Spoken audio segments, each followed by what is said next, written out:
Morning everyone, चेतन academy में आप लोगों का स्वागत है। तो आज हम लोग पढ़ेंगे एक्सरसाइज 8.3 का 2 नंबर सवाल। और हम लोग जानते हैं ये अक्सर ही पूछा जाता है बिहार बोर्ड में 2 नंबर में क्वेश्चन। अगर आप इसको ध्यान से देखिएगा तो आपको समझ में आ जाएगा और आपको 2 नंबर मिल जाएगा बोर्ड एग्जाम में। ठीक है, तो चलिए हम लोग पढ़ते हैं। पहला सवाल क्या है, तो सवाल में क्या करें, दिखाइए, मतलब सिद्ध करना है। cos 38 cos 52 minus sin 38 sin 52 बराबर 0। आपको कितना प्रूव करना है, 0। मतलब इस LHS को सॉल्व करके आपको 0 प्रूव करना है। ये RHS है तो हम यहाँ लिख देते हैं LHS से। हम यहाँ क्या लिखते हैं, LHS से। जितना समझ में आ गया। आप यहाँ लिखिए cos 38 लिखा हुआ है तो आप यहाँ लिख दीजिए पहले cos 38 डिग्री। यहाँ क्या लिखा हुआ, cos 52 डिग्री, तो यहाँ लिख दीजिए cos 52 डिग्री माइनस यहाँ कितना sin 38 डिग्री, तो sin 38 लिख दीजिए। और यहाँ लिखा हुआ sin 52 डिग्री, तो यहाँ लिख दीजिए sin 52 डिग्री बराबर कितना, 0 आपको प्रूव करना है। क्या cos को आप लिख सकते हैं, आपको लिखने के लिए सिखाया है। हम यहाँ cos लिख सकते हैं 90 डिग्री माइनस कितना घटाएंगे, 52 डिग्री घटाएंगे।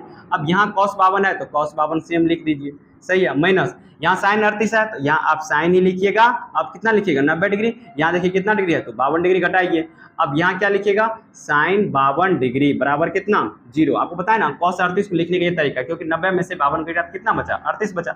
90 में से 52 गया तो यहाँ भी कितना बचा, 38 बचा। आपको ये बात समझ में आ गया, ठीक है। अगर ये बात आपको समझ में आ गया तो क्या हम यहाँ लिख सकते हैं, जानते हैं फॉर्मूला cos 90 माइनस थीटा और क्या होता है sin थीटा। तो cos के बदले यहाँ क्या आएगा, sin थीटा का मतलब क्या, 52 डिग्री काम कर रहा। अब यहाँ भी क्या आ गया, cos 52 डिग्री माइनस यहाँ क्या हो गया, cos की जगह क्या आ जाएगा, आपको sin की जगह क्या आ जाएगा, cos। यहाँ कितना आ जाएगा, 52 डिग्री। यहाँ क्या आएगा, sin 52 डिग्री बराबर कितना हो गया, 0। अब यहाँ देखिए sin 52 डिग्री और cos 52 डिग्री ये दोनों किस में है, प्लस के रूप में। ये किसके रूप में है, प्लस के रूप में। यहाँ देखिए cos 52 डिग्री और sin 52 डिग्री ये किसके रूप में है, माइनस के रूप में। तो स्वाभाविक है कि ये प्लस के रूप में है और ये माइनस के रूप में। ये प्लस ये माइनस क्या हो गया, कैंसिल, बच गया कितना, 0। तो बराबर 0 बराबर 0 क्या हो गया, प्रूव्ड हो गया। तो हम लिख सकते हैं LHS बराबर RHS प्रूव्ड।